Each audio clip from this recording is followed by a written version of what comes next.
Hello, welcome back. In today's video we are going to see how to connect a Flutter app to Firebase. Now let's open the Firebase console and click on add a project and we will add name the project as a Firebase app and click on continue. Now I will disable the Google Analytics for this project because I don't need it, and click on create project. This will take some time. Now let's go to the Android Studio. We have just created a new project with the name of Firebase app. Now let's delete all the default code and create a stateful widget stful and name the widget as home screen and change the my app to home screen. Now let's go back and click on continue. Now click on the Android and Android package name is required.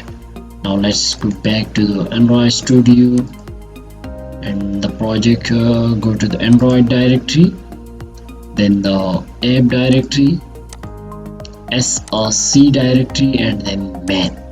Now go to the Android manifest.xml and copy the package name.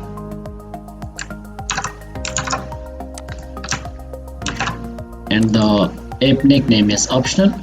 Now the SHA1 is also optional, but the SHA1 and SHA256 is required when we are using the external APIs during authenticating our app, like using Google API and Facebook API. Then we will need the SHA1 and SHA2 key. Click on register app. Now wait for some time and download the Google service.json file,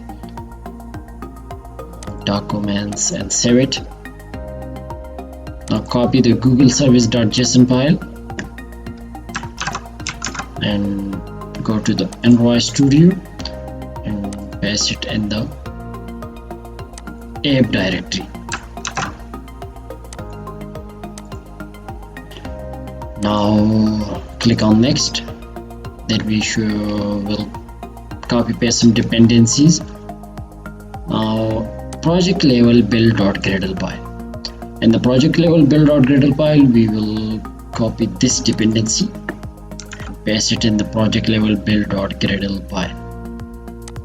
This one, build.gradle. Go to the dependencies and copy this one. Now next, go to the app level build.gradle file, app level build.gradle file, this one, and copy this dependencies,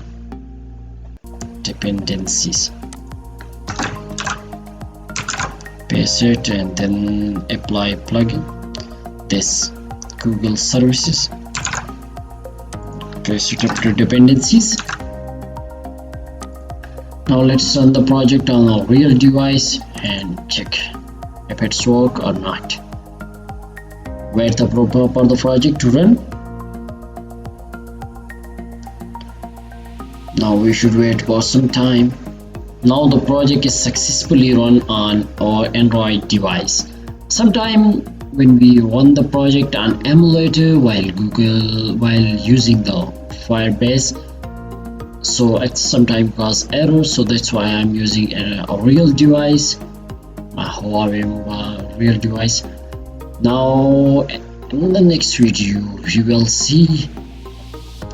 Now let's finish this thing, the authentication.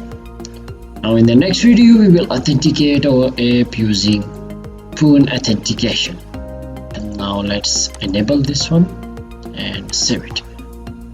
See you in the next video.